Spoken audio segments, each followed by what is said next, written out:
This is the second video for assignment 8, features of Microsoft Word.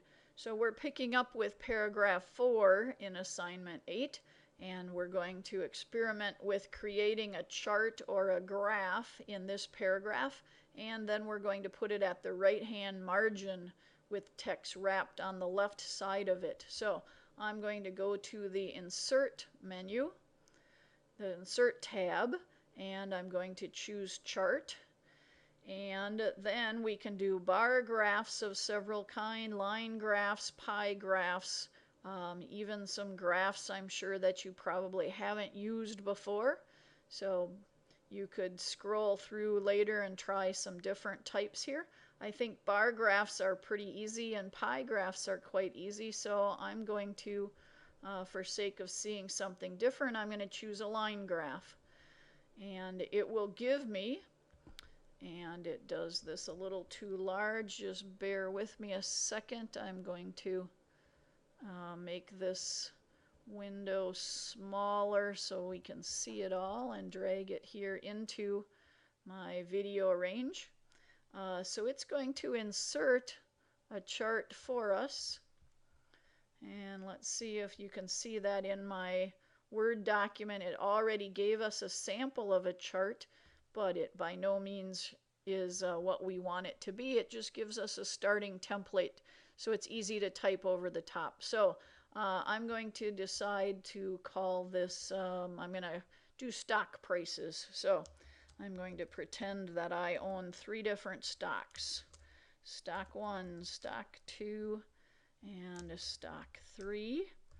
And I'm going to do these as years, so I'll choose 1990, the price of the stock, and in 1995 and 2005, and it might appear that that's all we can do, but if I simply drag to extend the chart, then I could go to 2010. And unfortunately, with this small window, you can't really see. Let me type that again, 2010.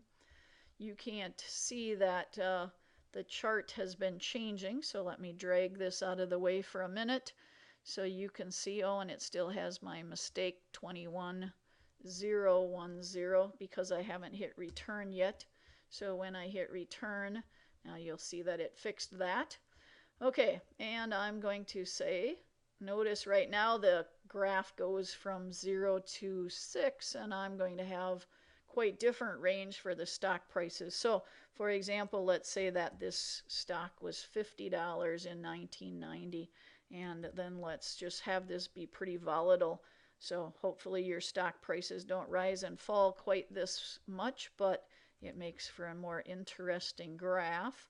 And let's have it end with, we'll say 89. And now if you want to keep checking, you can see how different my 3 stocks look right now. So let's just finish stock prices 2 and 3. Oh, we'll say this one started at 80 and it increased, and then it really dropped, so that we see some interesting shape to our graph. And we'll have it come back to 90.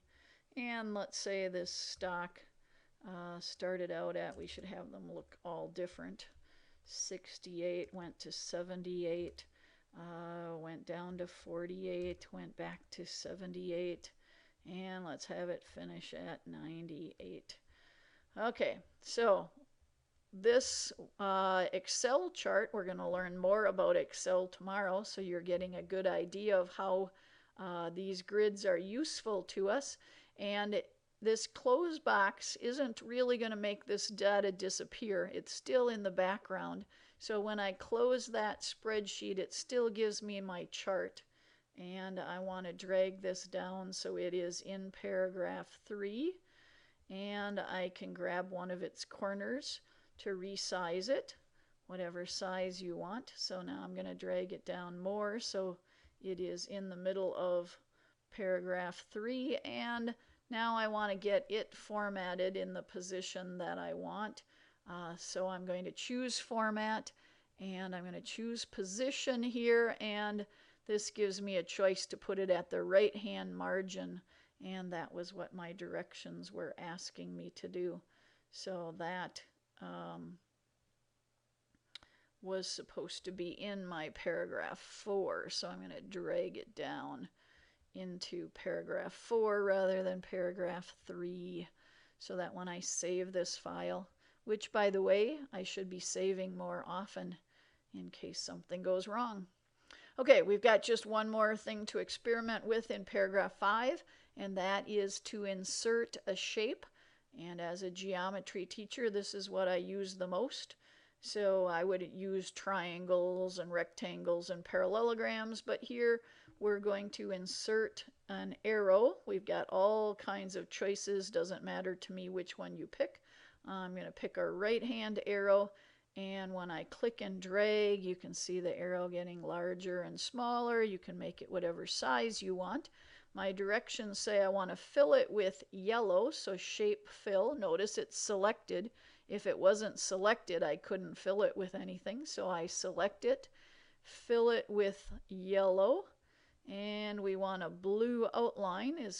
Doesn't matter again what blue, pick whatever blue that you want. And let me show you in outlines and borders that you can do all sorts of different things with dashed borders, but here you can do the weight is the thickness of the border. And we wanted this to be, notice right now it's covering up the text, so that wouldn't be a very smart thing to put in our paper. So I want this time, I want the text to be in front, so the wrap text, I would like my object to be behind the text. I want my arrow to be behind the text. There's only one big problem with putting something behind the text, and it makes it harder to grab onto it later. Here I see a little bit of that arrow point sticking out, so if I click I can get it selected again. But once I drag it behind the text, it might be sometimes hard for you to click on that object. So I would get it formatted first, and then I would wrap it behind the text. So in front of the text, it covered the text, but behind the text does the obvious thing. And I want you to try experimenting with a lot more of these features.